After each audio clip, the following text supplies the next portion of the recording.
This call is now being recorded. Obrigado. Bom dia quem está assistindo o vídeo depois aí. Hoje é o dia 20 de outubro, aula de instalações elétricas, projeto de instalações elétricas. E a gente vai começar hoje, se der tempo a gente começa, já finaliza a primeira parte, que é sobre engenharia de iluminação. Tá? Fique bem claro já desde o início, eu vou falar disso de novo no final dessa aula, que essa parte de iluminação, digamos, o mais artístico que a gente faz em ambientes residenciais, comerciais, normalmente quem faz é um arquiteto, ele tem um conhecimento maior de cores, ele consegue mesclar melhor, né, o conhecimento de qual cor combina, de iluminação combina com cor de parede, então essas coisas. Normalmente é um arquiteto ou alguém mais especializado em projetos de iluminação que faz.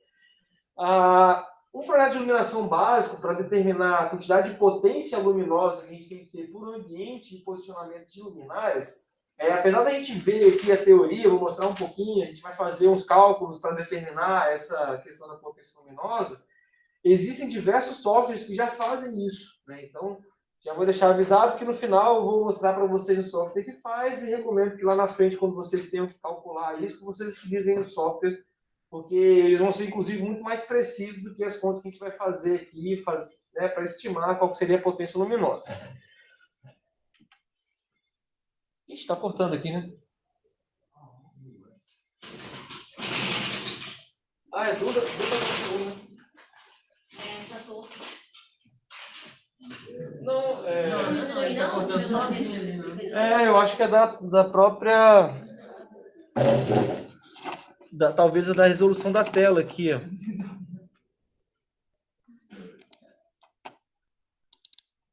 Mas ele tá mostrando que faz tudo. Ele corta lá o menu iniciar ali, ele tá cortando, ó. Deixa eu dar uma olhada aqui.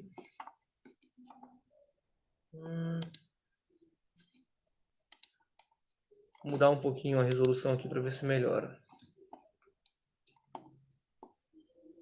Mais uma vez. Manda 1270. Não ficou, né? Muda pro... Não tem como eu... Será que não tem como eu exibir aqui a... Não, mas deu certo. Tinha dado certo? Não tão certo. Se tiver como diminuir mais... Ok. Vai 1280. Vou pegar aqui então esse daqui, ó, que seria o HD.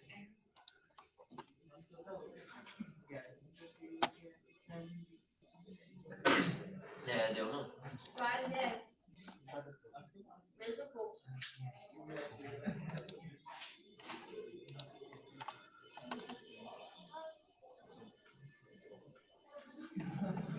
Voltou pra ser menor ainda. Tem como dizer mais um pouco, não? Isso daí não. É engraçado que já tá no local certo, né?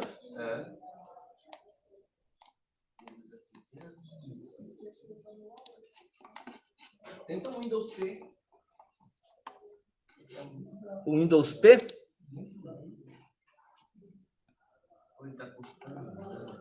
Sim, mas eu teria que mudar aqui, estender, por exemplo, né? O problema de eu não duplicar, eu tô com medo de não sair na gravação depois a tela certa. Uma vez eu fui gravar e ficou dando problema depois lá na frente. Quanto é a escala da tela? Vê aí se vai... Vamos tentar esse daqui,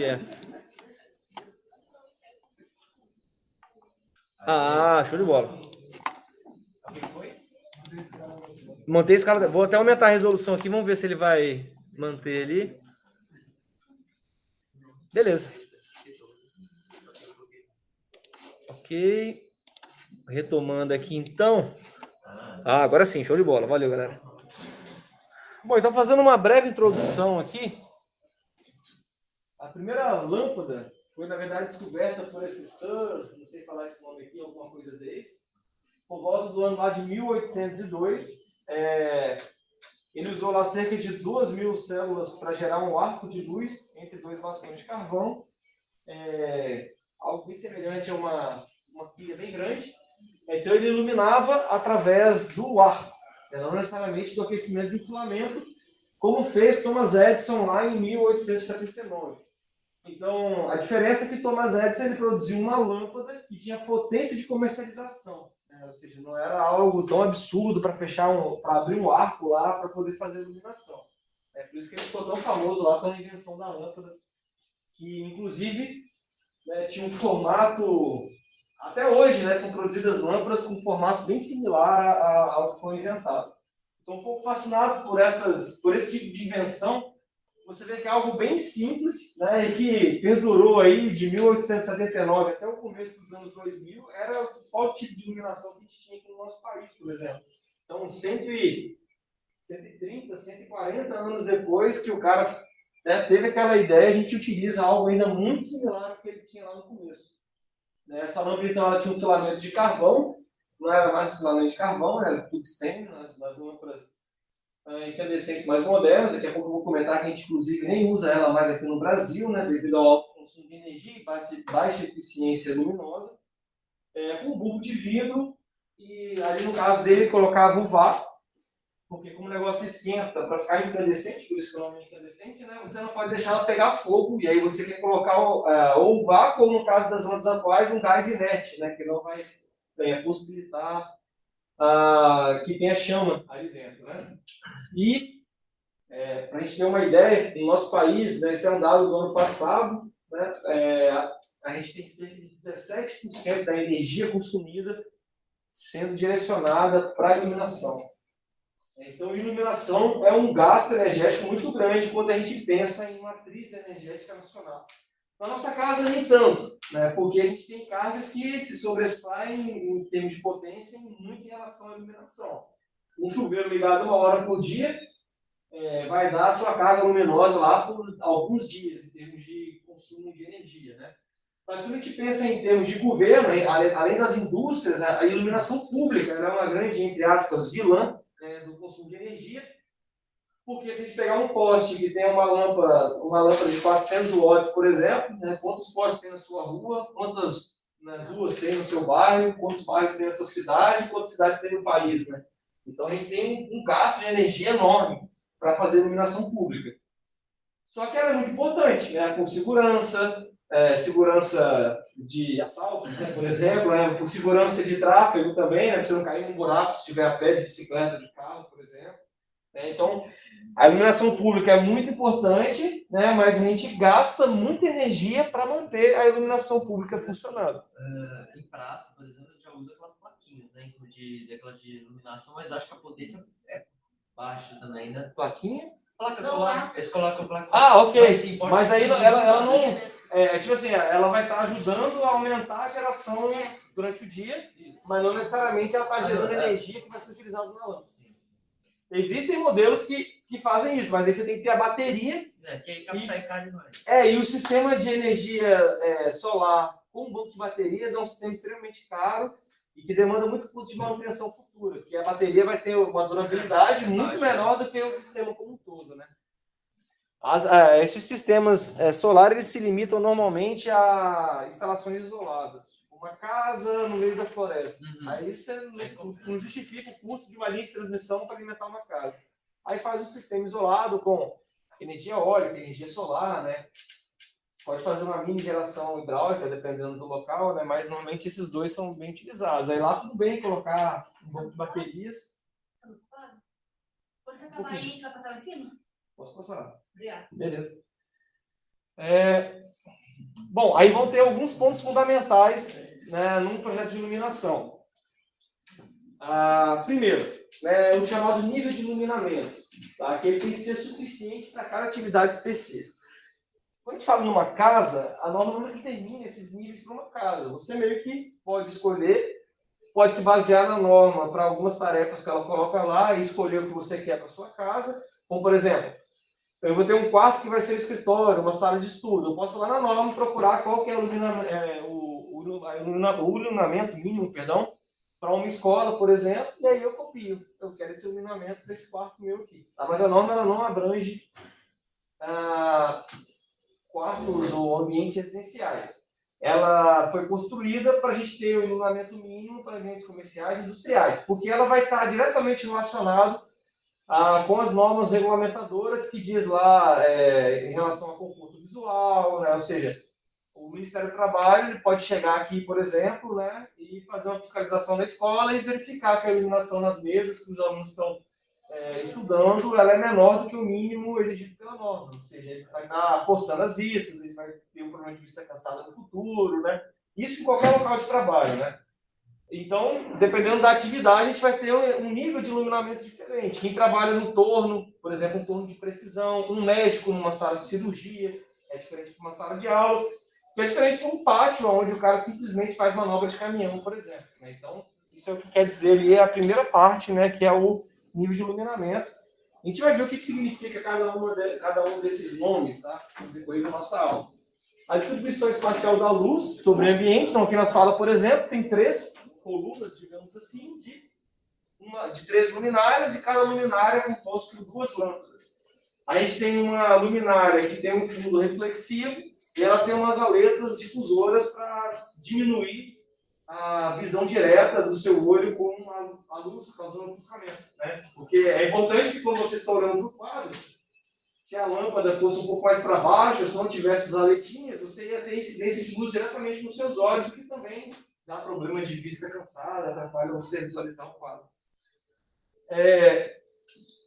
Uma coisa importante é a escolha da cor da luz, né? A gente pode ter luz chamadas de cores mais quentes e de cores mais frias, né? Elas mais amarelas, elas mais brancas, azuladas.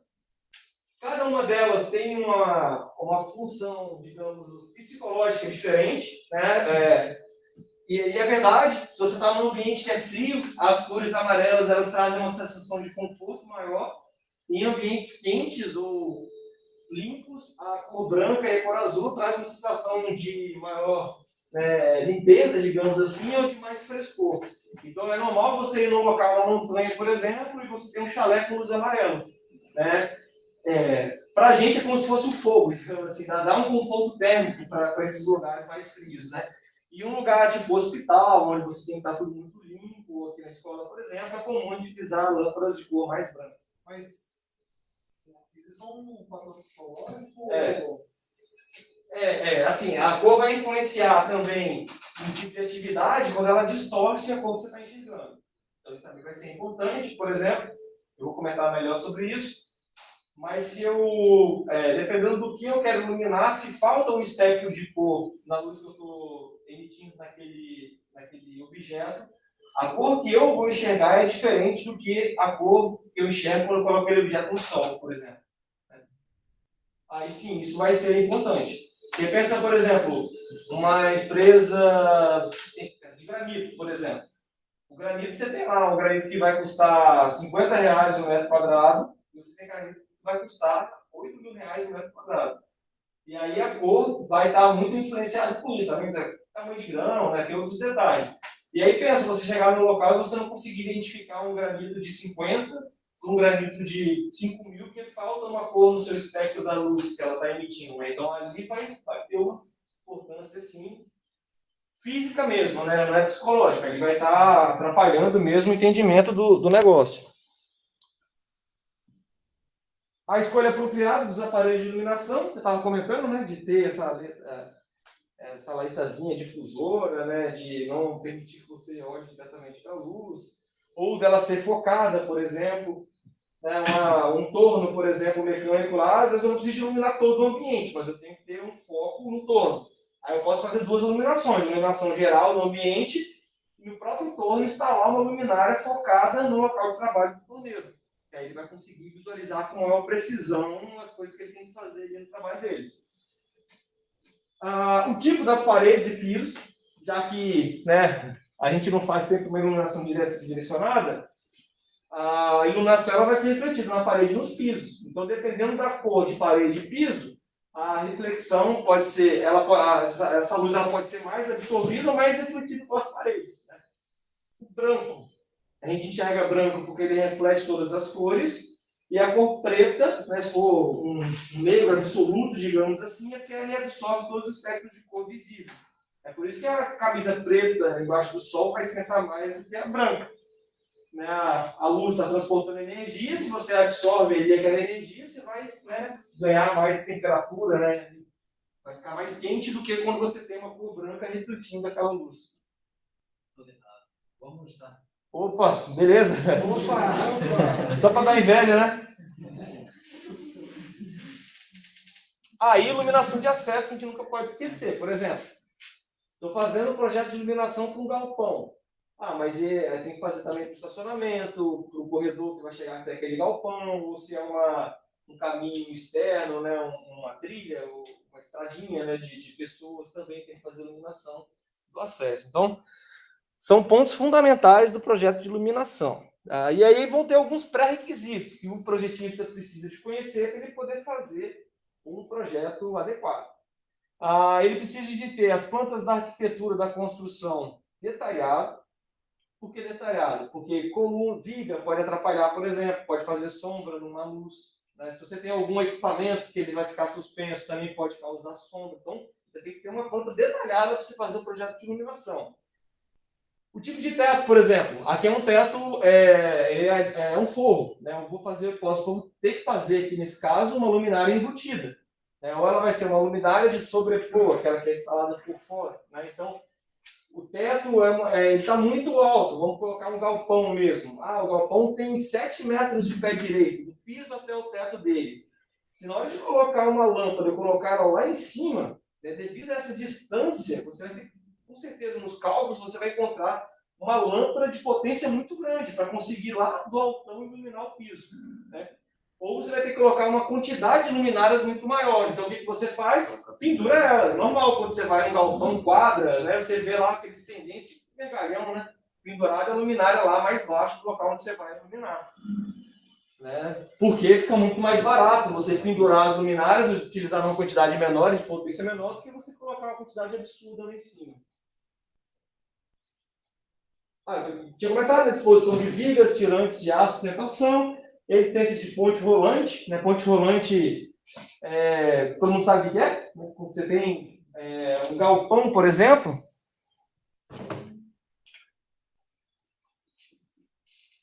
Vou botar aqui assim as paredes, né? Deixa eu pegar um pincel que escreva, né? Fica mais fácil.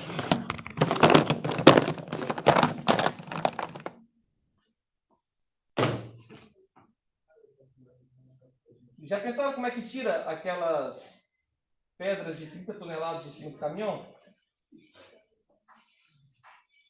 Você tem um local, vou colocar, essa daqui normalmente não é para de 30 toneladas, né? Mas, por exemplo, você chega com uma peça pesada numa oficina que dá manutenção em motores a diesel, por exemplo. Aí uma forma da oficina trabalhar é construir uma ponte rolante. Coloca trilhos nas paredes laterais, né? Esses trilhos, eles têm uma estrutura metálica aqui, que atravessa de um lado para o outro galpão. Aqui no meio tem uma espécie de um guincho, né, com um gancho pendurado aqui, e aí você tem um controle remoto, que pode ser por radiofrequência, os mais baratos eles são por cabos, né, que fica um funcionário aqui embaixo. Ele opera esse guincho para a esquerda e para a direita, aqui nessa estrutura metálica, e pelos trilhos para frente e para trás. Então ele consegue lá suspender um motor, por exemplo, e carregar para qualquer lugar do galpão. É uma mesa XYZ, né, quando ele sobe e desce esse gancho aqui. O do granito que muda é que como ele não faz em cima das paredes, né? Isso aqui normalmente são estruturas metálicas para poder suportar aquele peso enorme lá das pedras, né? E aí, se você tem galpões, o que é normal, né, da indústria ter essa ponte rolante, principalmente quando você tem que são locais que tem que ficar deslocando carga, você tem que pensar numa iluminação, por exemplo. O meu galpão tem 7 metros de altura. Aí qual que é a tendência? Botar a lâmpada lá embaixo, para poder gastar menos. Só que é uma ponte rolante, né? Então ela não pode ficar mais baixa do que a ponte rolante, senão, obviamente, a ponte rolante vai destruir a sua luminária. Então você precisa, mas para você poder fazer adequado, você precisa conhecer. Não tem como mudar o projeto na hora de instalar. Vamos supor, você calculou para ficar a 2,5 metros do chão, aí na hora do carro tem ponte rolante. Então ao invés de pendurar a lâmpada aqui, eu vou colocar 4 metros de altura. Não, mudou tudo. E aquela lâmpada a 4 metros de altura não ilumina a mesma coisa que uma lâmpada igual aquela a 2,5 metros. Então tem que trocar, tem que recalcular o projeto de iluminação.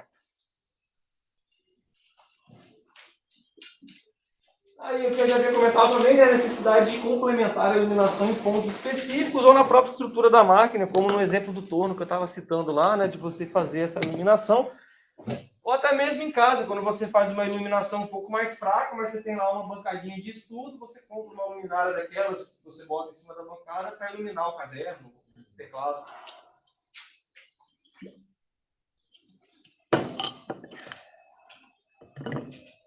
Então, só para a gente falar brevemente aqui, acredito que em física, desde o ensino médio, vocês já têm estudado bastante coisa sobre isso, mas só para a gente não ficar muito perdido. Tá? Então, a gente vai fazer um projeto de iluminação, a gente vai trabalhar com luz. Tá? Então, a luz ela é uma fonte de radiação que emite ondas eletromagnéticas em diferentes comprimentos. E algumas dessas ondas, né, eles são definidos como os comprimentos de onda, valeu, galera, visíveis no olho humano. Que são aquelas ondas de comprimento pequeno, que estão lá próximo da luz violeta, até aquelas de comprimento um pouquinho maior, que estão próximo da luz vermelha. A gente chama a essas ondas, né, que estão abaixo da luz visível, a gente chama elas de ultravioleta, raio-x e raios gama. Comprimento de onda pequenininho, né, eletromagnética. Acima da luz visível, do infravermelho, micro-ondas e ondas de rádio, que vai aumentando o comprimento de onda, reduzindo a frequência, certo? Uma pergunta interessante. Quando a gente compra um óculos de sol, por que na lente vem escrito que protege contra a luz ultravioleta e não contra a luz ultravermelha?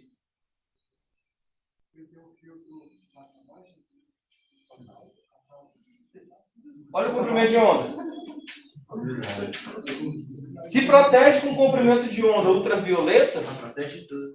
né, ou seja, o que está para cima, né, o menor do que aquilo não vai passar, o que está para cima vai ter que passar. Não tem como você fazer um passa-banda. Né? Não tem como, né?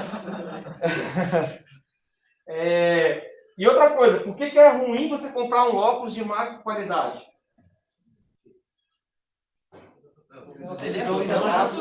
Passa tudo. Qual que é o problema do óculos deixar passar o ultravioleta? Vou melhorar minha pergunta. É o de má qualidade, estou supondo que esse de má qualidade é um óculos que não tem um filtro bom contra a luz ultravioleta. Porque a pupila se... Isso. Quando você coloca a sombra da luz visível nos seus olhos, o que acontece com o nosso olho? Ele vai adaptar a abertura da pupila para poder entrar mais luz, que você quer enxergar. Certo? Certo. Quando ele abrir a pupila para entrar mais luz, se está passando ultravioleta, o que você está fazendo? Abre a pupila e soca a luz ultravioleta lá que vem do sol dentro da sua retina. Ou seja, vai causar provavelmente problema de visão com o passar do tempo se você usa aquilo direto. Um óculos que tem um filtro, ele faz a sombra, dilata a sua pupila. É a pupila mesmo, né? O íris, sei lá. É aquele negócio do olho lá que ajusta para a luz, é a pupila mesmo, né? Dilata para poder enxergar naquela sombra, só que ele filtra ultravioleta, né? Ou seja, não deixa lá bombardear a ultravioleta e causar danos à sua visão.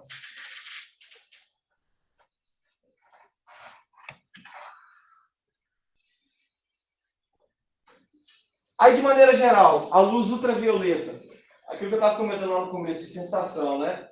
Ela vai intensificar a sensação do olho humano quando o ambiente é iluminado com pouca luz, como ocorre no final da tarde e à noite, tem pouca luz, então a luz violeta e azul vai melhorar a sua visão nesses momentos. E o laranja e o vermelho vai minimizar a sensação luminosa do olho quando o ambiente é iluminado com muita luz. Então tem muita luz, se ela é amarela, ela vai ser menos pior, digamos assim, para os seus olhos. E se a gente vê, às vezes, com o farol do carro na estrada, né? Quando é aquele farol tipo xenon, né? Que tá lá aquela luz bem branca, ultravioleta, que ofusca na hora, né? Que dá aquela sensação de visão muito intensa. Quando é uma luz mais amarela, se for de uma potência muito grande, também vai te ofuscar, mas provavelmente menos do que aquela luz branca azulada, né? Tanto que aquele xenon tem diversos modelos que são proibidos de instalar no carro exatamente por atrapalhar o motorista que vem no outro sentido, né? É uma pergunta besta, né? Por que a banana é amarela? Porque ela reflete o espectro amarelo. Ela absorve a maior parte dos outros espectros visíveis e retorna para a gente, na maior quantidade, o espectro de luz amarela. O que acontece com a banana se eu iluminar a banana com uma luz que não tem o espectro de luz amarela? Como? Fica preto. Teoricamente, você vai enxergar ela como se fosse uma banana na cor preta. É claro que não vai ficar exatamente preto, porque ela também tem um pouquinho de outras cores. Né? Mas se fosse exatamente o amarelo e você ilumina ela faltando o amarelo, ela não absorve as outras cores e emite amarelo. Então não vai emitir nada, assim como a cor preta, que também não emite nada de volta. Né? É por isso que na hora de fazer a iluminação, a gente precisa conhecer a cor da lâmpada que a gente vai iluminar, não só a cor, mas também o índice que eu vou mostrar, que é chamado de índice de reprodução de cores. Ou seja, comparada com a luz do sol, né, qual que é a qualidade de reprodução de cor daquela lâmpada. A gente vai ver que existem alguns tipos de lâmpadas que têm deficiência em algumas cores. E aí elas não vão ser adequadas para qualquer tipo de ambiente. Bom, em relação aos outros espectros não visíveis, né, o infravermelho, que está lá na casa de 760 a 10.000 nanômetros, tá, de comprimento de onda. Eles têm algumas aplicações na medicina, na indústria, como, por exemplo, o secamento de tintas, em residências para aquecimento de ambientes, ou também na indústria bélica para mísseis sensíveis a calor. Já que corpos que emitem calor têm lá a frequência infravermelha, né? Então é fácil de você detectar. Ultravioleta, que é um comprimento de onda menor do que o visível, que vai lá na casa de 150 a 380 nanômetros. Eles podem ser utilizados como germicidas,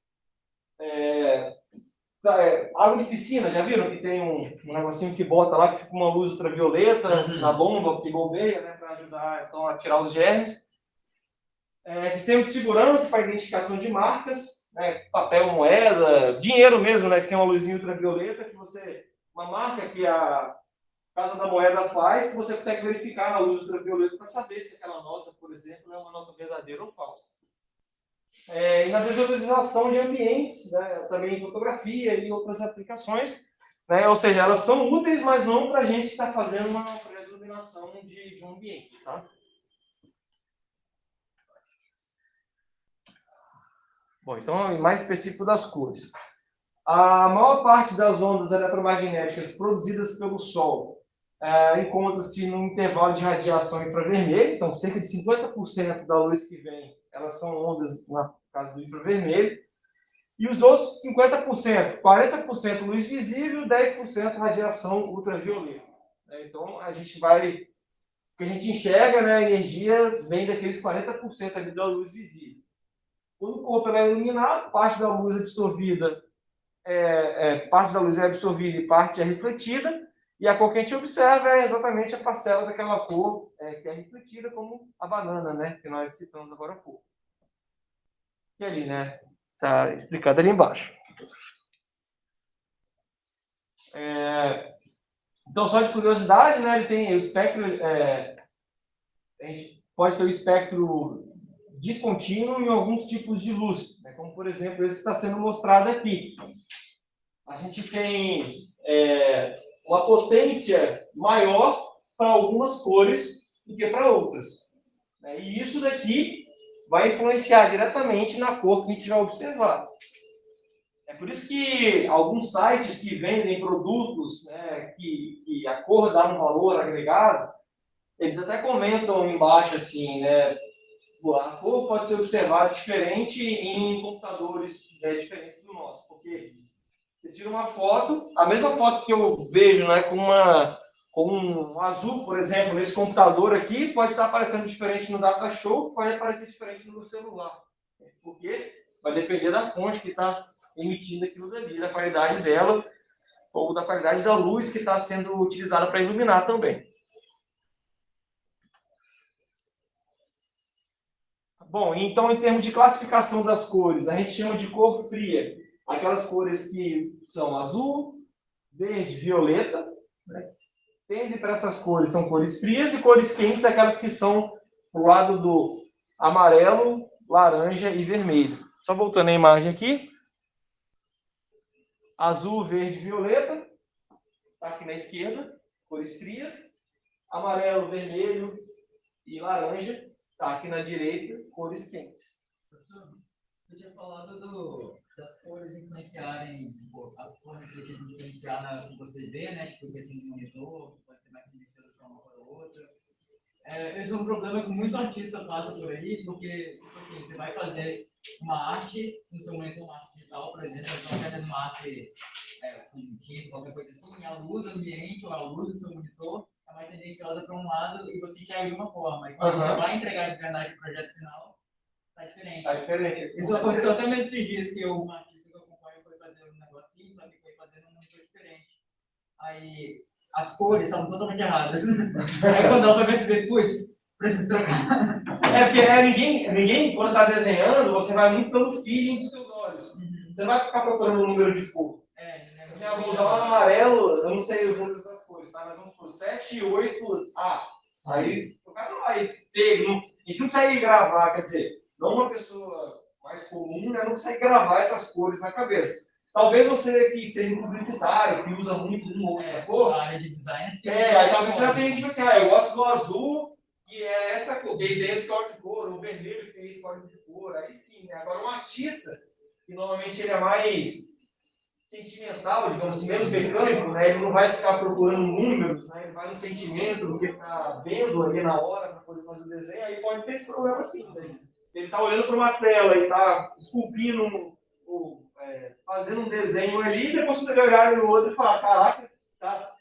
Muda muito algumas coisas, tipo amarelo muda muito, né? O azul, essas cores que estão mais fria, mais quente também, porque sai um pouquinho do azul, vai para o violeta, né? Eles estão próximos ali, então pode dar assim, bastante diferença. De maneira geral, né, a cor está associada também a sentimentos, igual a gente estava comentando lá no começo da aula. Por exemplo, cor branca, frieza, higiene, neutralidade, cor verde, calma, repouso, natureza. Vocês podem começar a perceber que em alguns ambientes eles são pensados nessas sensações. Às vezes você vai num local de produto natural, você vai num local de uma clínica, sei lá, de medicina chinesa, alguma coisa assim, você vai ver lá algumas cores numa cor verde, iluminando uma planta no canto, iluminando um quadro, porque ela traz para quem está olhando a sensação de calma, de repouso. Agora, as cores quentes, por exemplo, alegria, ambientes acolhedores, estimulantes, vermelho, calor, excitação, amarelo, atividade, nervosismo, impacto, cor fria, de maneira geral, frescor, tristeza. Então, é aquilo que eu disse, né? A gente como engenheiro, às vezes, a gente não consegue casar muito bem essas características, porque a gente não a gente não tem capacidade, a gente não investe muito tempo de estudo nosso, né, nessas áreas, né? Mas as pessoas que trabalham com os designers, né, de ambientes, então eles estudam bastante essas combinações de cor de parede com cor de luz, né, qual que é o resultado que eu vou ter. Eu sei que cor também o pessoal associa com fome, né? Então dizem assim, eu já li também que cores tipo amarelo e vermelho, ela te dá uma sensação de querer comer, digamos assim. Talvez por sentir excitação, por ser estimulante, né? Então você pode pegar algumas marcas, tipo McDonald's, Burger King, né? Que você pega as cores ali, elas são pensadas para tentar trazer, né, essa excitação de você entrar lá e comer um hambúrguer. Eu gosto tanto de hambúrguer, pode pintar de qualquer coisa, que pode ser cor preto, branco, qualquer coisa eu vou lá comer, mas é porque eles já botaram no meu chip aqui que eu preciso comer. Qual é o hambúrguer de Vila Velha lá? De Vila Velha? Uma Vitória. O melhor hambúrguer? Caraca, bicho, eu não sei, eu gosto de tudo. Não, assim, porque também tem muita diferença. Tipo assim, eu quero comer um hambúrguer mais simples, agora eu quero um negócio gourmet, com a carne, aí com uma carne mais bem passada, mais mal passada, digamos assim. Cara, de cabeça, cara. Na época da faculdade tinha um que eu gostava muito, que eu não sei se existe ainda, era o Willis. Aí mudou o nome dele, depois eu não consigo lembrar. Era um desses gourmets, que eu achava a carne que o cara usava muito boa, e eu gosto de carne mais mal passada, ele dava um ponto bem legal pra carne, eu achava bem gostoso. Mas eu vou tentar lembrar o nome, cara, que eles mudaram. Mas eu não consigo. Minha cabeça é muito ruim com essas coisas. Depois que o iFood veio, cara, destruiu. Porque Porque, às vezes eu tô em casa, tô com muita vontade de comer nenhum, só que eu olho lá e falo, pô, tá muito caro, deixa eu procurar algum cupom de promoção aqui. Aí eu acabo experimentando um monte de restaurante diferente. Mas na época da faculdade eu ia sempre no mesmo lugar, que era, ficava ali no Jardim da Penha, que também eu sei que mudou de lugar, mas ficava próximo da pracinha do Ico. Era um lugar pequenininho, assim, cara. Essas coisas boas, assim, normalmente são... Quando começa a industrializar e fazer o negócio maior, assim, aí costuma perder um pouquinho da qualidade. Porque aí o cara tem que congelar, o cara tem que, né, às vezes o cara quer economizar um pouquinho na carne para poder aumentar o lucro da empresa. Então, né, mas na época era muito bom, cara. Era uma salinha, você não tinha nem lugar para comer lá dentro, era uma portinha assim, mas que era muito bom, cara. Bom, em relação à temperatura de cor, né, você vai, ela visa padronizar a sensação de tonalidade de cor de diversos tipos de lâmpadas. A temperatura de cor ela é dada em Kelvin. A luz da lâmpada ela é comparada com a do corpo de prova metálico, que é aquecida a diferentes temperaturas. E aí, né, em relação a essa temperatura, você associa uma cor para a sua lâmpada. A temperatura de cor ela também influencia as sensações percebidas, igual a gente estava comentando agora há pouco, né? Então vamos lá. Uma cor quente. Quanto menor esse número, mais quente ela vai ser, tá? De 3.000 kelvins, por exemplo, os efeitos associados a ela. Amigável, íntimo e pessoal. Agora, se você for para uma luz, né, de temperatura mais alta, né, 5.000 kelvin, por exemplo, os efeitos de sensações já vão ser vai ser excitante, de alerta, de brilhante, 4.100 kelvins de claro, limpo, eficiente.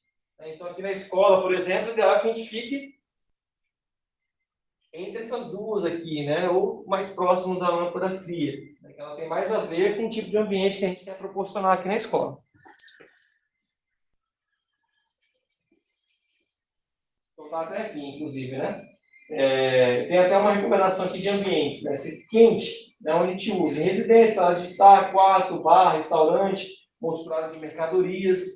E as lâmpadas que são mais frias, próximas à luz do dia, né, também usa na casa, mas naqueles ambientes onde você está interessado em enxergar melhor as coisas, diferenciar melhor as cores e ter uma sensação de limpeza maior, né? Tipo cozinha e lavanderia. No comércio em geral, indústrias e em hospitais, por exemplo.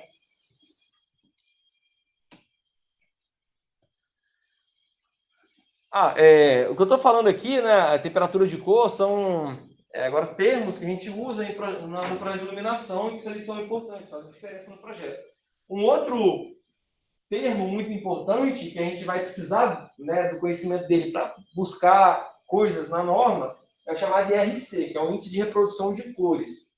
O IRC ele mede a percepção da cor avaliada pelo cérebro humano na comparação com uma série de padrões sobre diferentes sistemas de iluminação. Ele vai de 1 a 100, quanto mais próximo de 100, mais próximo do que você enxergaria daquelas cores na luz do sol você está. Ou seja, a gente compara com... a gente tem que ter uma comparação, né, para poder medir alguma coisa. Então, a comparação é exatamente isso. Né? Na percepção que a gente tem daquela cor, quando a gente ilumina ela com a cor do sol, porque praticamente é uma cor completa em termos de espectro. Né? Então, quando você tem uma luz que falta algum espectro, ela, né, tem um dos espectros que sobressai em relação ao outro, a gente começa a ter uma distorção na cor dela, e aí esse índice de reprodução de cores ele começa a ficar menor do que 100. De maneira geral, se a gente tem um índice de reprodução de cor maior ou igual do que 80, a gente considera que ele é um índice bom. Se a gente está entre 60 e 80, a gente tem uma reprodução de cor razoável, e menor do que 60 já é considerado uma reprodução de cor ruim. Eu vou mostrar alguns tipos de lâmpadas depois, a gente vai ver, né, qual delas que é melhor ou pior em relação a esse reprodução de cores. Tá? Aqui uma tabela dizendo aonde que seria talvez mais recomendável para você utilizar um índice de reprodução de cores. Aí é só consultar quando tiver que fazer alguma aplicação, né?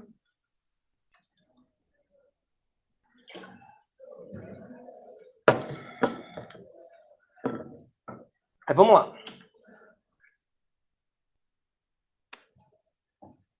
Agora, em relação às grandezas de unidades, que é o que a gente vai precisar para poder fazer as contas, né? Para determinar lá a quantidade, tipo de luminária e tudo mais. A gente tem um negócio chamado fluxo radiante ou fluxo energético, representado lá pela letra P, que é a potência transportada pelo espectro presente no feixe de energia, incluindo a luz vermelha, a infravermelha e a ultravioleta. Ou seja, é o fluxo total do que a gente enxerga e do que a gente não enxerga também. A unidade dela é o watt, e através dela a gente pode determinar a eficiência energética da iluminação. Se ela tem um valor menor do que 10 watts por metro quadrado, a gente pode dizer que a gente tem uma iluminação muito econômica. Se a gente está entre 10 watts e 20 watts por metro quadrado, ela é considerada econômica, e acima de 20 watts por metro quadrado, ela é considerada não econômica.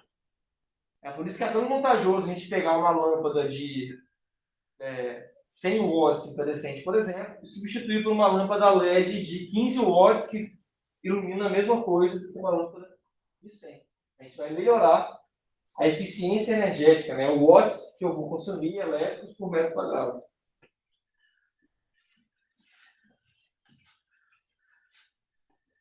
Nós temos o chamado fluxo luminoso, que é a potência de radiação emitida por uma fonte luminosa em todas as direções do espaço.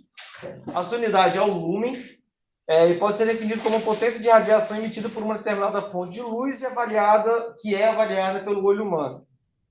Quando a gente fala que a gente tem uma lâmpada de 40 watts ou de 100 watts, a gente está se referindo apenas à potência que essa lâmpada consome, igual, por exemplo, de 15 watts LED que eu comentei. Pois apenas uma parte dessa potência elétrica que ela consome é convertida em potência luminosa. Nós temos a intensidade luminosa, que é a potência de radiação visível que uma determinada fonte de luz emite em uma direção específica. A unidade dela é o candela.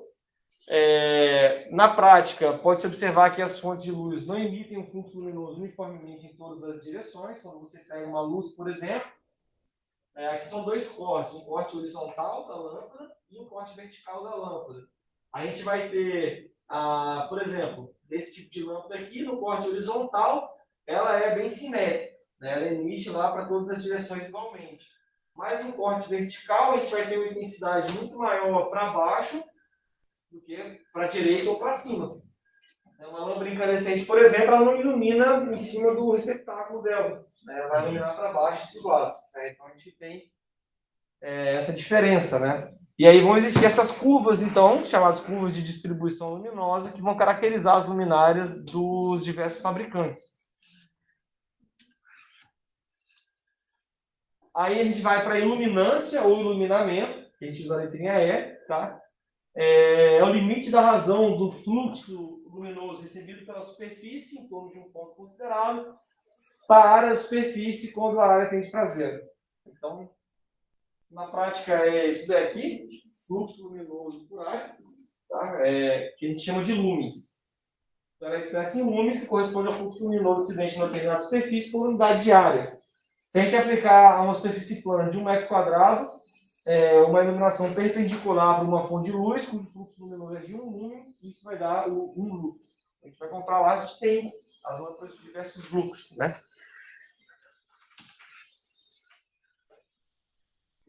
Para medir essa iluminância ou iluminamento, a gente usa um equipamento chamado de luxímetro. Tá? Então, ele é importante, lembra quando eu falei lá no começo que o Ministério do Trabalho vem verificar? Então, como é que a gente faz para saber se o projeto de iluminação foi bem feito? A gente pega o luxímetro, coloca no local de visualização, por exemplo, na sala, o local é a mesa, daí eu colocar o luxímetro em todos os pontos da mesa, em todas as mesas da sala, eles têm que estar acima do mínimo exigido. A gente vai ver lá depois, dependendo do ambiente, que esse mínimo pode ser 200, 300, 1.000 ou 2.000 lux, tá? Desculpa. Então, só para a gente ter uma noção de comparação, né? Um dia de céu aberto, sem muitas nuvens, se a gente colocar um aparelho desse lá fora, a gente vai medir lá em termos de 100.000 lux. Nem sei se um aparelho desse mede, né? Tem que ver lá a escala dele de medição. Num dia com nuvens, já recai, na média, para 20.000. Uma noite com lua cheia já vai para 0,25, muito baixinho. Sem lua, então, 0,001. Uma sala de aula, normalmente, entre 200 e 500, vai depender de algumas características específicas.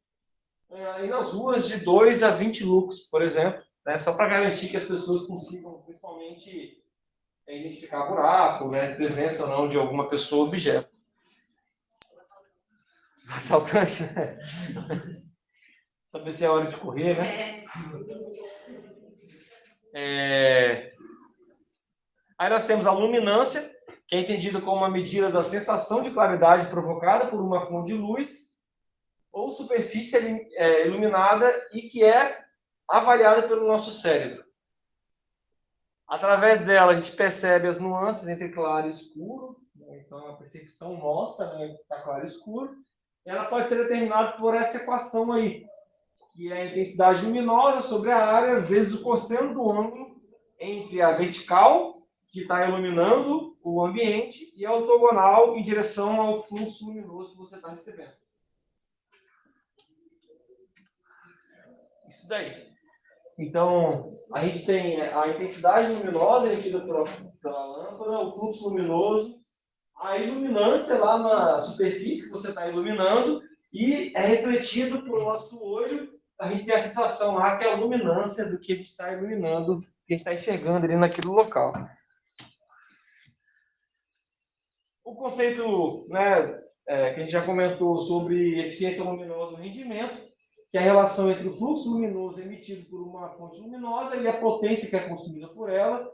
A potência luminosa de uma fonte pode ser influenciada pelo tipo de vidro ou difusor luminário. Então a gente coloca essas coisas aqui na frente, por exemplo, para não olhar diretamente para a luminária. Mas tudo que a gente coloca de obstáculo na frente da luz ali vai influenciar também na eficiência luminosa. Ela é calculada então como o fluxo que é emitido em lumens, dividido pela potência consumida em watts. E aí, basicamente, né, a gente tem uma potência chegando na lâmpada, na luminária, né, que está alimentando a lâmpada, uma parte dela é transformada em luz visíveis, em luz visível, perdão. Aí a gente tem a perda por radiações invisíveis, né, ou seja, aquela lâmpada não vai emitir só luz visível, também vai emitir algumas, né, principalmente na classe do infravermelho, e a gente não vai enxergá-las, né, e a gente vai ter perdas por calor. A lâmpada incandescente, aquela lá de filamento, ela esquenta bastante, ela tem uma perda alta por calor. Né? Alguns tipos de lâmpada esquentam um pouco menos, essa perda por calor é menor. O LED esquenta. Não sei se vocês já... Então, depende da potência. Se você pegar um refletor a LED, você vai ver que ele tem um radiador grandão atrás. Um refletor a LED de 200 watts. É claro que ele ilumina bastante. Oi? O fato de ter uma potência menor, definição de potência varia menos do que uma... Exato, não, perfeito. 600, se você pegar lá um refletor halógeno de 1000 watts, por exemplo, e pegar um de LED de 100 watts que ilumina a mesma coisa, ele vai esquentar bem menos do que o luz halógeno. Mas ele também esquenta. É porque eu estou falando isso porque a gente costuma achar que o LED não esquenta, porque a gente usa esse LEDzinho de eletrônica. Mas que também não ilumina nada. Ele é a potência bem baixinha mesmo. Né? Se você multiplicar tensão e corrente dele, você realmente vai ver uma potência baixinha. Agora, você pega um LED de 10 watts, por exemplo, de 20, de 30, ele vai precisar, inclusive, de radiador. Se você não colocar, ele queima. Vai dar sobretemperatura e vai queimar. Dá um gole aqui.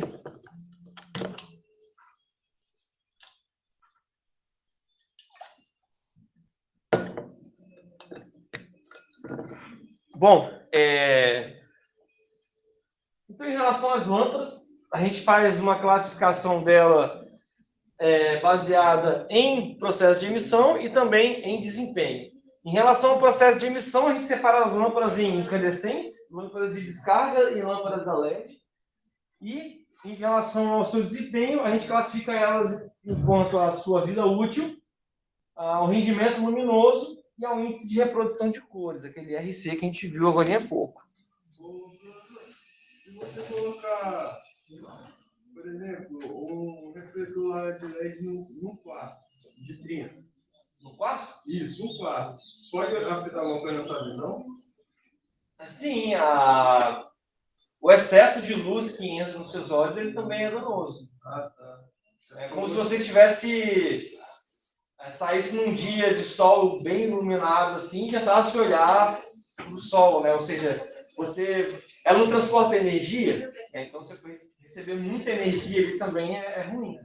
Os dois vão ser ruins, né? Se estiver muito escuro, porque você vai se esforçar muito para conseguir identificar as coisas lá dentro, aí está aquele problema com o tempo da vista cansada, né? Muita luz, né? E também o que a gente vai até comentar, diferença de iluminação também é muito perigoso. Por exemplo, você tem. E isso acontece muito com o computador. Eu estou num quarto todo escuro com a tela ligada. Aí eu estou olhando para o computador, aí a minha pupila dilata, contrai porque está entrando muita luz. Aí eu olho para o lado, está escuro o quarto. Aí a pupila vai lá e dilata para poder enxergar o que tem ali. Aí eu volto para o computador de novo. Então, esse trabalho ali de ficar dilatando e contraindo com o tempo e dá o que o pessoal chama de vista cansada, que demora para acostumar, né, com aquela alteração de luz, né, que você tem quando você está mudando de um ambiente para o outro, por exemplo. Beleza? Porque lá na minha casa, eu fui trocar um guarda-roupa, né? Aí nós também estávamos planejando lá, a gente descobriu que tinha um local de luz ali embaixo onde o guarda-roupa ficava. Aí eu passei numa casa elétrica e comprei um refletor de 500. Só pra ficar trocando de luz, é porque eu comprei aquelas lâmpadas só de zoeira mesmo. Aí eu peguei. Mas ele é baixinho? É tipo, na altura que você consegue botar a mão nele? Não, eu botei no teto. Ah, a gente tivesse colocado ele no cantinho. É porque o guarda-roupa era planejado aí, até o teto assim, aí o bocal ficou escondido, entendeu? Entendi. Aí a gente tirou o guarda-roupa, apareceu lá. Provavelmente era uma lâmpada de enfeite. Que é aquelas lâmpadas de potência baixinha que você coloca para criar ambiente. Tipo, quando você vai para uma sala onde você tem televisão, por exemplo, e aí ficar com a luz completamente apagada é ruim. Só que às vezes ficar com a iluminação principal ligada, né, não vai dar aquele romance que você quer ali para sua sala. Então você liga essas lâmpadas de enfeite, que elas vão iluminar algo para você trabalhar, mas elas vão criar um ambiente legal de iluminação mais branda, né? Elas são normalmente embutidas, pequenininhas. Os spotzinhos. Antigamente o pessoal usava uma lâmpada chamada de croica. Né? Só que Qual a potência dessa? Oi? Qual a potência dessa? Dos potes, normalmente? Então, qual que é o problema? Essas lâmpadas de croica, elas eram de potência grande para não fazer nada. Tipo assim, era de 20 watts, 15 watts, mas ela não iluminava. Você botava 10 lâmpadas numa sala, para ficar um negócio bem bonito, tinha lá 150 watts de energia sendo consumido para não fazer nada, para ficar bonito. Hoje tem as lâmpadas a LED, elas são de 3 watts, de 2 watts, são lâmpadas de potência baixinha e que fazem a mesma coisa, né? Pequenininha que você coloca lá, embutido. Eu gosto de iluminar quadro. Isso, exatamente. Pode ser ela mais direcionada, às vezes, para poder iluminar um quadro, numa sala, né? Para você poder ligar para assistir TV, por exemplo. Tudo bate spot, lâmpada e... Adora, é isso aí. É por isso que o projeto que vocês estão fazendo agora, a gente está pegando e botando um ponto lá no centro, né? Mas dependendo da casa, quase nunca vai ser daquela forma. Vai ter duas ou vai ter um monte lá no meio, né? Para poder fazer iluminação. Eu ganhei um cubículo e tem 2 pontos de iluminação. 2 pontos de iluminação e um potezinho desse com uma janela. Mas o que acontece? Quando a gente coloca lá no projeto 100 volt ampere, cara, você pode botar uma sala, um quarto lá, você provavelmente botando um monte de lâmpada de LED, você vai ter um ponto lá, né, um pão de gesso, vai distribuir um pão de luz. Somar tudo, às vezes ali não vai dar 40. Então, está bem dimensionado, digamos assim. Mas aí quando acontece isso, você tem que mudar aquela tabela de demanda toda? Demanda não de... Como assim, quando é menor, por exemplo? Não precisa. Não precisa. Tipo assim, o seu circuito está pronto para você colocar... Aquilo lá é o máximo. Assim, De novo, se você colocar por exemplo, você estava prevendo 100 em cada ponto, e aí você passou a colocar 300. Vai botar fogo na sua instalação? O que vai acontecer? Juntou, perfeito. Então, a instalação não está pronta para usar essa quantidade de carga. Ela vai ficar desarmando e você vai ter que trocar a sua instalação para aquela carga nova. É sempre assim, fazendo as contas corretamente, não vai pegar fogo.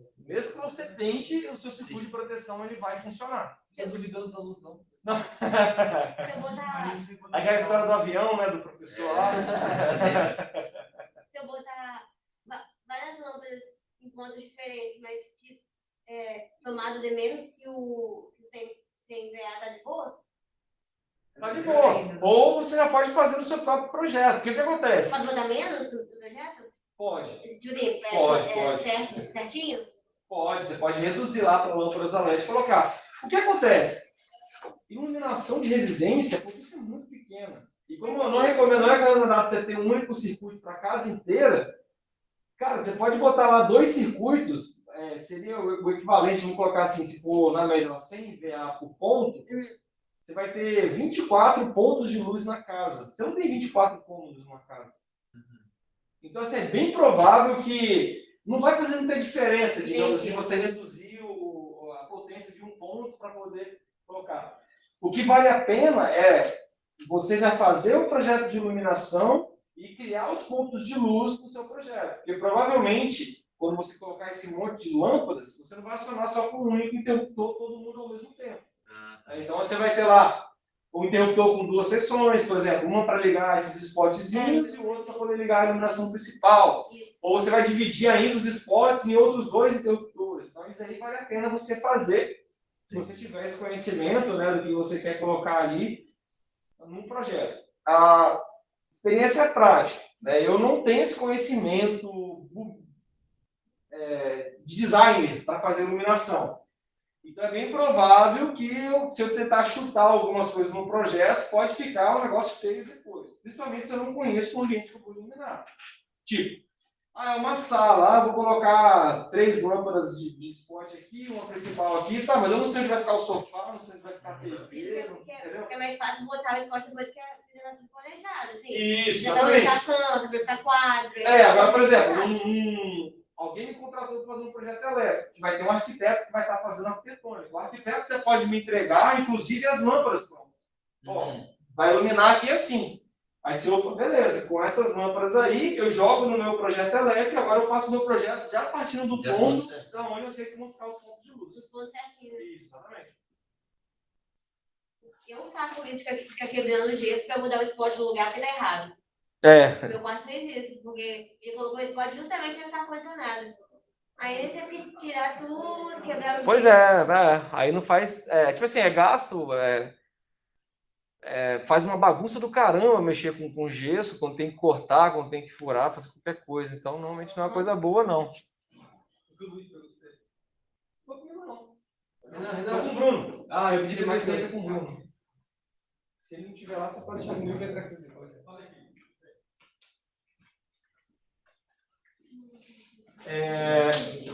Bom, em relação aos tipos de lâmpada, as mais comuns aí, as primeiras aqui tituladas de Thomas Edison, né, são as lâmpadas incandescentes, constituídas por um filamento de tungstênio, as atuais, né, enrolada geralmente em forma espiralada, que atinge a incandescência com a passagem da corrente elétrica.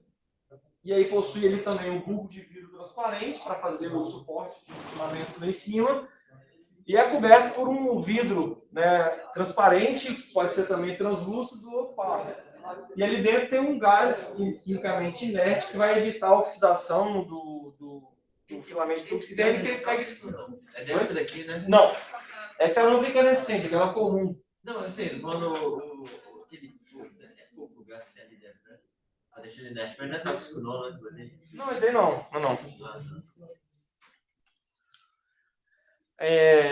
Elas são as piores em tudo, digamos assim, em termos de eficiência, menos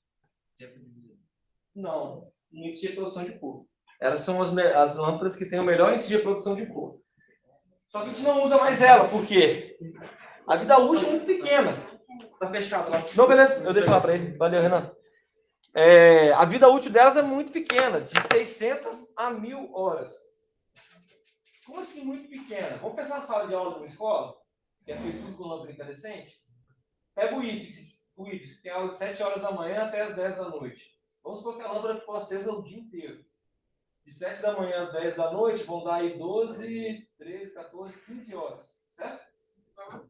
15 horas por dia, em 10 dias, 150, em 40 dias, 600 horas. Ou seja, a cada 40 dias estaria queimando possivelmente algumas lâmpadas se você teria que fazer substituição.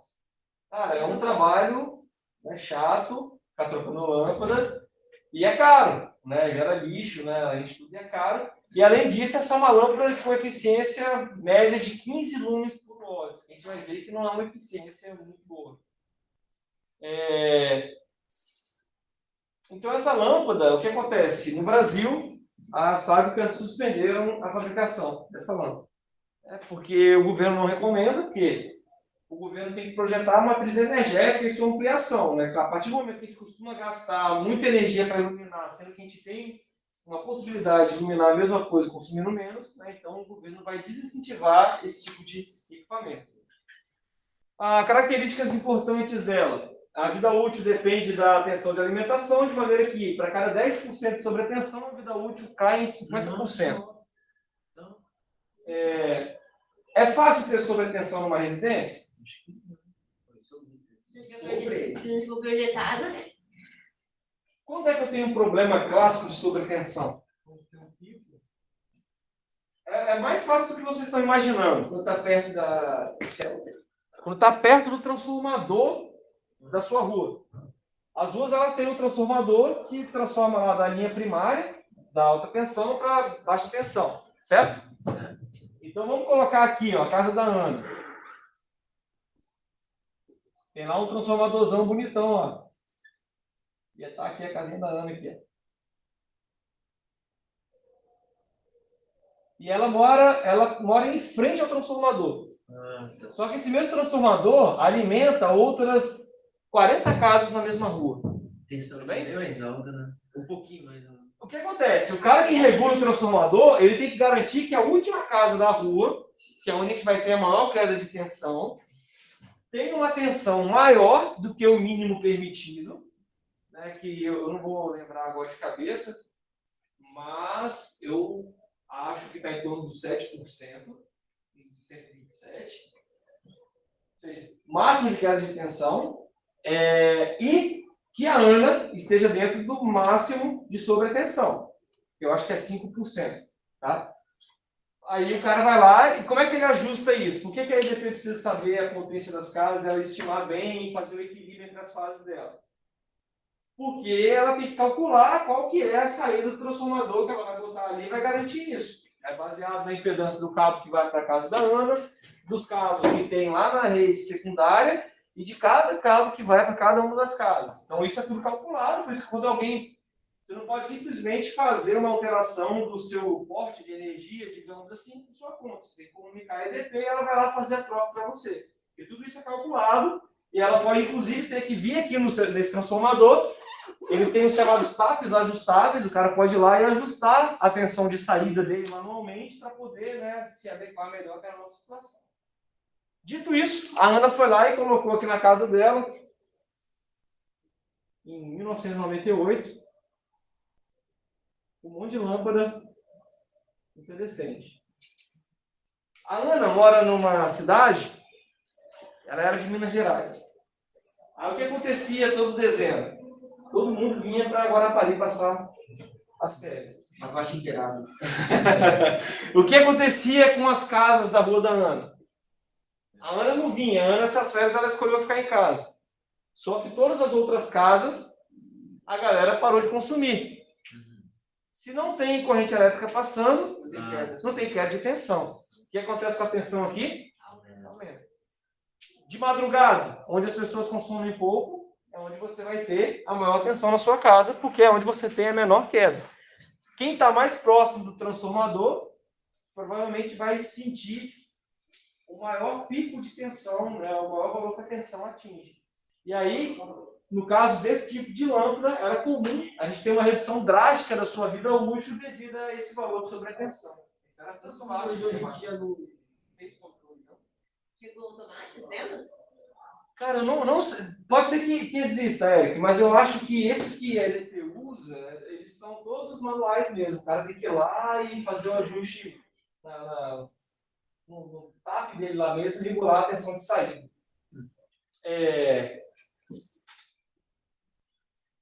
a gente costuma, na rede elétrica, né, pensando assim, né, vamos colocar assim, rede de distribuição e transmissão, os ajustes de tensão nas barras, lá na alta, extra alta tensão, eles são feitos por injeção de reativos. Né? Então, o cara consegue lá pegar uma usina hidrelétrica e colocar só para ela gerar reativo indutivo, que é a máquina síncrona, né? Dependendo de como você faz a estação, você pode botar ela para gerar energia reativa indutiva ou capacitiva.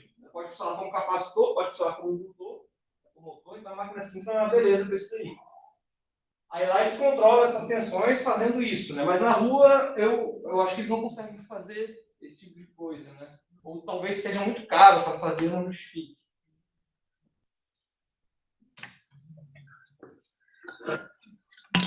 Nós temos as lâmpadas chamadas de halógenas.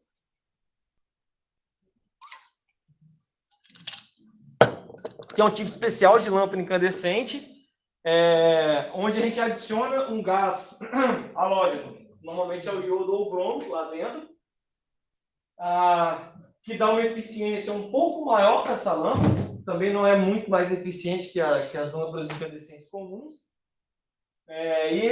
Esse tipo de lâmpada vai ter em diversos tipos no mercado, né? Por exemplo, esse aqui é o tipo cápsula, que tem pequena dimensão. Essa daqui é uma base de bipino, que é utilizada, por exemplo, em algumas luminárias compactas. Mas as mais novas, normalmente, são lâmpadas a LED mesmo. Tá? Não vai utilizar essa daí, devido à eficiência luminosa. Nós temos outro formato também, tipo palito, que é utilizado lá nos refletores. Esse aqui você encontra bastante ainda no mercado. Apesar de que os refletores mais novos já está ficando bem mais barato você comprar um refletor a LED, que vai durar mais do que você ficar trocando essas lâmpadas halógenas. Se for trocar isso aqui, tem um detalhe importante, não pode encostar no corpo dela, não pode botar gordura na lâmpada, senão depois ela queima durante o funcionamento. Tem que pegar com luva ou com um papelzinho dela mesmo, tá? Ideal para luminárias residenciais e comerciais em projetores, baixo custo inicial e emite grande quantidade de luz. Ou seja, é uma lâmpada barata que ilumina bastante, mas ela também consome consideravelmente energia elétrica. As que a gente estava comentando agora, dos spots, né, as chamadas lâmpadas dicróicas, né, elas têm lá a função de iluminação decorativa. Ela é composta por uma lâmpada halógena e já instalada dentro de um projetor dicróico multifacetado. Então ele vai ficar ali dentro, vai brilhar, mas é para enfeitar. Não é necessariamente para iluminar. No máximo ali na cabeceira da cama, vai a pessoa tentar ler alguma coisa com aquela fonte luminosa, mas não é uma lâmpada para iluminar o ambiente. Oi?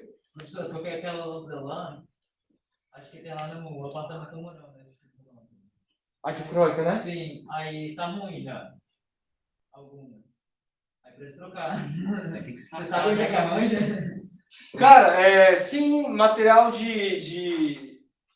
material elétrico, talvez de construção, você não vai conseguir encontrar dessa, que é um pouco mais específica. Mas talvez valha mais a pena você comprar um spotzinho LED. Mas compara o preço dos dois, entendeu? Sim.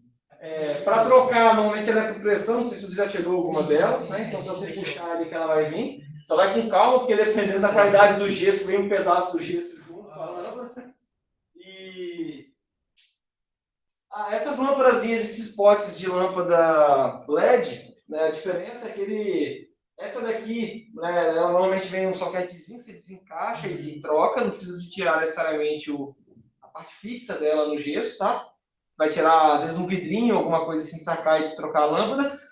Se você for colocar a luminária LED, você compra já um pacotão pronto, que vem... Normalmente você não consegue trocar só a lâmpada. Ela já é uma coisa só. A luminária, a lâmpada, ela é um conjunto só, você não consegue tirar só a lâmpada.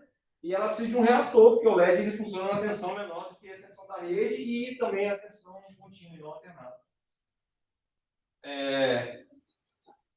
A vantagem é que o LED dura bastante. A desvantagem é que vocês estão alugando, então talvez nem precise durar tanto assim para vocês. Né? Vale a pena comprar algo que vai ficar mais barato. O bagulho é só quando tem energia. Mas assim, aí você tem que ver... um cálculo, já que vocês estão estudando engenharia, é um cálculo não muito difícil de fazer. Bota no papel o tempo de investimento, para ver se vai valer a pena. Tipo assim, uma lâmpada dessa consome 10 watts a mais, quantas horas eu uso ela por dia, quantas horas eu uso ela no mês, quanto que isso dá de dinheiro no mês, aí bota lá juros compostos, botando lá pagamento mensal, daquela diferença de preço, e calcula quantos anos vai demorar o retorno. Às vezes, porque o que acontece? Muita gente... Cara, é capitalismo que a gente vive, certo? Sim. Chegou a lâmpada de LED no mercado. Você tinha fluorescente compacto. A fluorescente compacta consumia 20 watts. A lâmpada LED, 14 watts para fazer a mesma eficiência luminosa. O que o cara faz? Propaganda, troca todo mundo de fluorescente para LED porque vai economizar energia. 5 watts. Aí você bota na conta de energia. Aí às vezes você vai calcular qual que é o tempo de retorno de investimento para eu trocar todas as lâmpadas fluorescentes para LED. Aí você vai colocar lá no papel. Vou gastar R$ 2.500 para trocar, e para isso gerar R$ 2.500 de economia de energia vai demorar 32 anos. Aí você fala, pô, a lâmpada não vai durar 32 anos, então não compensa fazer. Por que eu estou falando de capitalismo? Quem produz vai querer vender. Sim. Para o governo faz diferença? Faz. Apesar de 5 watts ser pouco para você, se você tem 200 milhões de brasileiros e você economiza 5 watts vezes 200 milhões, ok. Faz uma baita de uma diferença. Então, quando aparecem essas tecnologias, vai haver incentivo para você fazer a troca, porque de certa forma vai favorecer quem gasta com o sistema de energia nacional. A empresa que vai investir num pátio de produção, ela vai ter que trocar lá, vai ter que comprar máquinas novas, vai ter que criar pátios novos de produção para produzir aquilo. Ela vai querer que você compre, então vai existir um marketing muito grande para você comprar. Tá? Nós somos engenheiros, dotados de um poder de cálculo que a gente consegue sentar, calcular e ver se é viável ou se não é viável fazer substituição naquele momento. Pode ser, por exemplo, que seja viável você começar a substituir as queimadas por lâmpadas LED. Desde que uma lâmpada que você tinha custe algo parecido com uma lâmpada que você vai substituir. Porque às vezes, se você calcular também, vou começar a trocar as lâmpadas que tem lá por lâmpadas LED. Quanto custa? Aqui tem R$15, a LED, 95. Aí você vai olhar e falar, não, ainda assim não vai valer a pena. Mesmo que a lâmpada LED dure 2, 3 vezes mais, ainda assim não vai se pagar com o passar do tempo. Talvez valha a pena esperar ela ficar mais barata. Assim. Tem vários. Se você pegar para quem é curioso nesse negócio de produção, tem várias histórias interessantes. Tem uma de iluminação que eu não vou conseguir me lembrar de qual empresa. Acredito que seja da GE. A General Electric. Ela produz várias coisas, inclusive lâmpadas, Produzia, pelo menos, não sei como é que está hoje em dia, que já tem tempo que eu não leio sobre. Sei lá, década de 70, década de 80, apareceu ali com uma tecnologia de lâmpada muito boa, muito eficiente. Patenteou, a GE foi lá e comprou. O que ela fez? Sumiu. Ela guardou o projeto. Porque ela já dominava o mercado. Para que eu vou gastar dinheiro produzindo novos pátios de produção para vender lâmpadas que tem nova tecnologia para as pessoas que já compram a lâmpada que eu tenho hoje? Ou seja, eu posso não investir nada e continuar vendendo por muito tempo, ou gastar um baita dinheiro que vai demorar 100 anos para pagar o investimento. Então, ela guarda, de repente, em algum momento mais oportuno, quando ela começa a perder parte do mercado, ou quando alguma outra empresa descobre alguma tecnologia, uma empresa nova e vai investir nela, aí ela vai lá e, vou botar aqui na mesa agora para a gente poder competir melhor. Então, assim, mundo do negócio, galera? Todo mundo quer ganhar dinheiro, principalmente as grandes indústrias. Então, vai fazer parte da jogada também o nosso trabalho na hora de escolher essas tecnologias. Aí nós temos as lâmpadas de descarga, que já está no finalzinho da aula. Começa a partir daqui, então, na semana que vem, vamos começar a falar e parar, porque tem diversos tipos de lâmpadas de descarga.